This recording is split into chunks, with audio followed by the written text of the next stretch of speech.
We haven't seen pitchers hit as a part of the regular lineup for 2 seasons now, since the introduction of the universal DH. While many would agree this is a positive change that made baseball more exciting, others would disagree as the tradition of the game is more important. But there's also nothing like the excitement of seeing your favorite pitcher send one over the outfield wall. Today I want to talk to you about an ace pitcher for the Brewers who was once one of those guys who could and would help himself out at the dish. While he wouldn't get the accolades like many others, he was a steady arm every fifth day and would go late into ball games as he wasn't a liability in any area. My friends, this is the story of a fan favorite in Milwaukee, Yovani Gallardo, the pitcher who would hit like a hitter. Born February 27th, 1986 in Penjamelo, Mexico. I probably butchered that city, but I tried. He would later relocate to Fort Worth, Texas.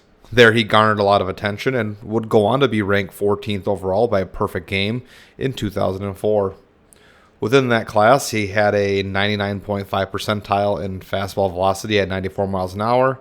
And with all this attention, he would go on to commit to TCU, where he would never go on to play as he would be drafted in the second round, 46th overall by Milwaukee Brewers.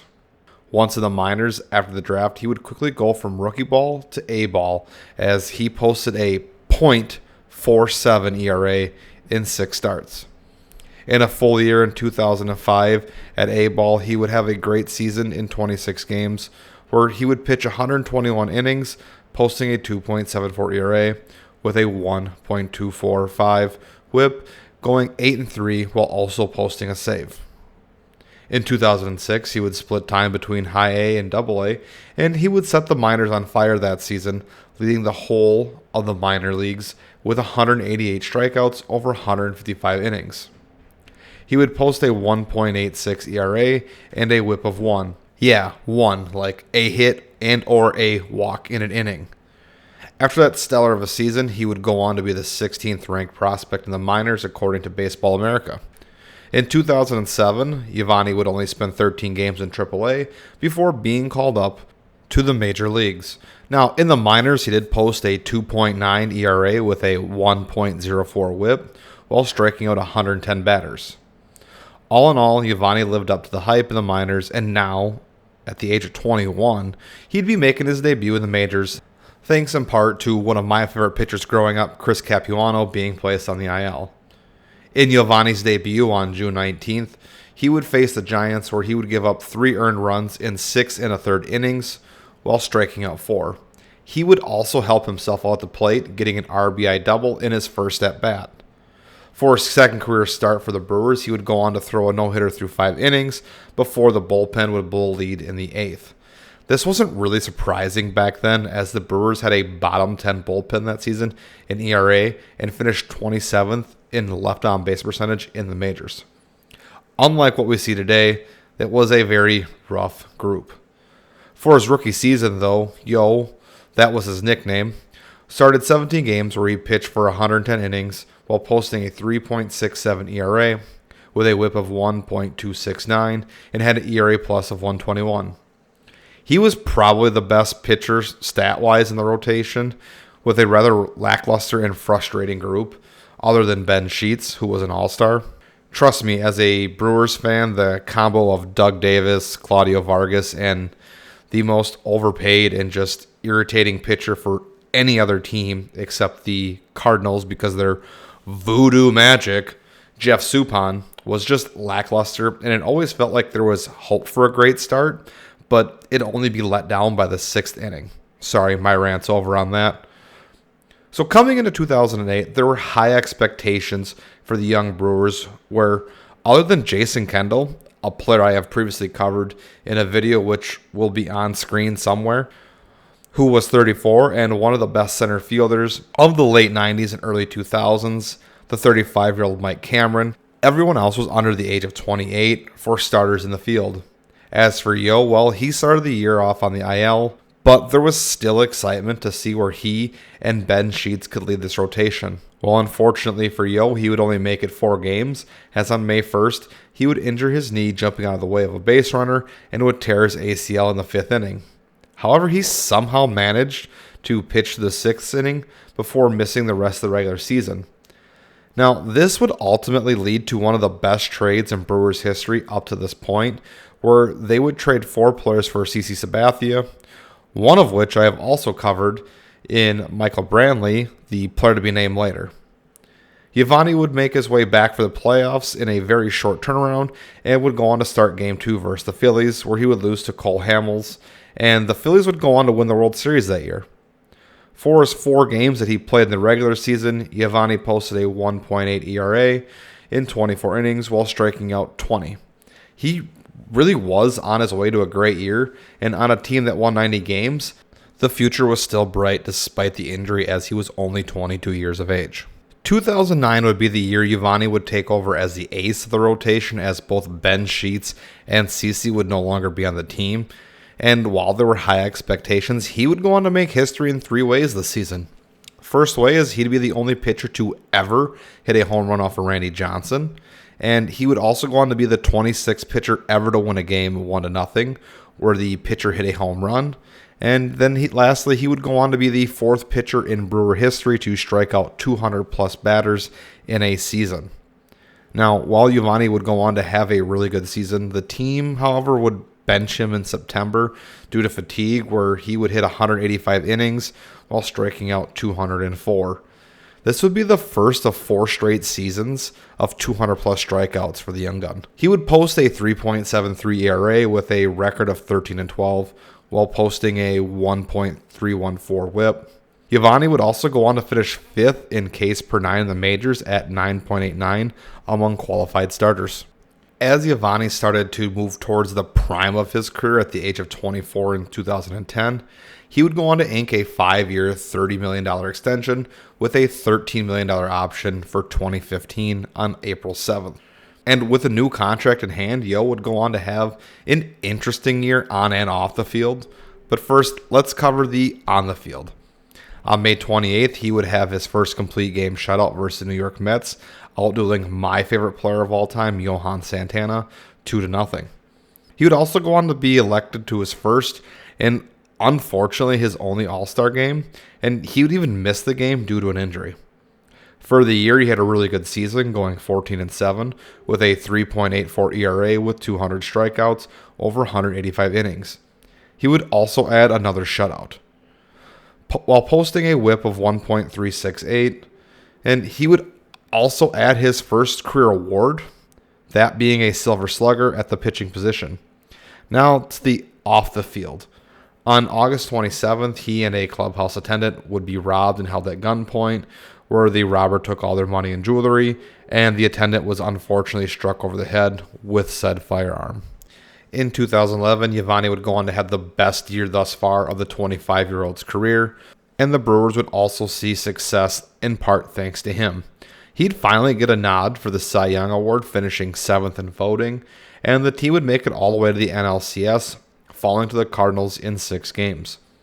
At the time, I remember thinking that this was the closest I would probably ever get to seeing the Brewers make a World Series, and with the team losing Prince Fielder this offseason, it was hard to see.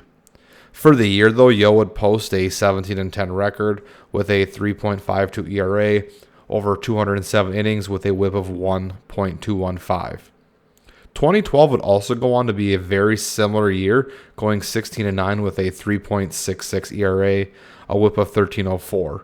And this would also be the last of the 4 straight years of 200 strikeouts in his career, and the last ever he'd reached that threshold. Going into 2013, the now 27-year-old should be entering the prime of his career, as most pitchers do, pushing for more hardware and definitely getting some more all-star selections, especially as someone who over the last 4 seasons was averaging a 15-10 record, averaging 196 innings pitched with an ERA of 3.68 and striking out 204 and having a whip of 1.298. But Yo would go on to have the worst season of his career to this point, going 12-10 with a 4.18 ERA through 181 innings. He'd also have a whip of 1.362 and only managed to strike out 144. In 2014, things would bounce back, but would not see the wins come rolling in, even though the team won 82 games. And with a record of 8-11 over 192 innings, he would go on to post his best ERA thus far of his career at 3.51. He'd also have a whip of 1.295. However, his strikeouts were still only in the 140s at 146 in total. He also had his best year as far as walks go, posting a 2.5 base on balls per 9. Some of this is probably due, in fact, to his velocity starting to fall off of his fastball, as it went from 92.6 in 2011 down to 91.4 this year. But he also started using his best pitch mix by far the most at this point in his career.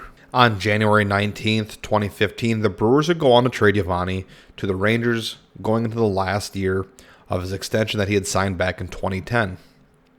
The trade sent 3 players, a 19-year-old Marcus Dipland, 22-year-old Luis Sardinas, and the only player who had any real value coming back to the Brewers in 23-year-old Corey Knebel, as well as sending the Rangers some cash to cover that $13 million salary. Knebel would play for 5 years with the Brewers, going 6-11 with a 3.2 ERA with 57 saves, and posting a 12.8 K per 9. For the Rangers, though, they got a complimentary piece for their ace, Yu Darvish. However, Yu would tear his UCL in spring training and thus leave Yo, leading a rather average rotation until the Rangers would make a trade for Cole Hamels near the deadline. On the year, though, Gallardo would have what looks like his best season on paper, but it probably wasn't as good as we think it was. As we get into the numbers here, he had a 77.2% left on base percentage for the year, when his average is 73.3 for his career average. He also had the highest whip at 1.416 and the worst K per 9 to this point in his career of 5.9. But on paper, he went 13-11 with an ERA of 3.42, which was the best of his career. He did throw over 184 innings as well. The stats didn't really matter, though, as he would help lead the Rangers to the playoffs, where they would play the Blue Jays in the famed Jose Bautista bat flip series. And in that series, Yovani would get a win in Game 3, pitching 5 innings and only allowing 2 earned runs. In the offseason, he would sign a 2-year, $22 million deal with the Orioles, with a team option for a 3rd season. This would be the start of the end of his career, unfortunately. He'd go 6-8 over 118 innings, and he had an ERA of 5.42 and a whip north of 1.5. He'd be released at season end, and then the offseason would sign with Seattle, where he would continue to fall from the cliff. He'd go 5-10 with a 5.72 ERA over 130 innings, and that would be it in Seattle. Then in 2018, he would go on to play for both the Reds and then the Rangers again, but at the age of 32, he was basically done. He'd go a combined 8-8 with a 6.39 ERA over 94 innings, and this would be the last time we'd ever see Yovani in the majors. For his career, he'd put up a WAR of 19.2 and have a record of 121 and 101. He'd have an ERA of 4.06 that he pitched over 1,870 innings, and lastly a whip of 1.365. His prime was very early, and his drop-off came very quickly at the end. He had an ERA plus of 101, so he was a league average starter for his career, but it really felt like he was more than that. He'd spent 8 seasons with the Brewers, where he holds the records for most strikeouts, and he's top 5 in wins, 6th in games started, and 7th in innings pitched. On the batting side, he is the best batter from the pitching position in Brewers history, and during his career timeline when he was in the majors, was only beat out by the likes of Carlos Zambrano and Madison Bumgarner in home runs, as Yovani had 12 career homers, and he'd go on to hit 42 RBIs in his career. In 2021, Yovani was added to the Brewers' Wall of Honor, and today he lives in Fort Worth, Texas, with his wife and 2 daughters, and lastly his son, Yovani Jr. I want to give a thanks to Devin Lehman for posting this in the comments section. I had thought about doing Yovani a while ago, probably about 2-3 months ago, when I was looking at Jason Kendall. But I really want to thank him for posting that, as it really kind of pushed me to make this video. And I really enjoyed covering this, as this gets back to my fandom as a young Brewers fan. So I want to thank everybody for watching and who's been supportive of me over these last 3-4 months. It's been crazy to see the growth that I've had. I've gained, I think, in the last 6 months, 100 subscribers, and I really appreciate those of you that sit here and enjoy my content. So I hope you enjoy this one as well, and we'll catch you next time, my friends.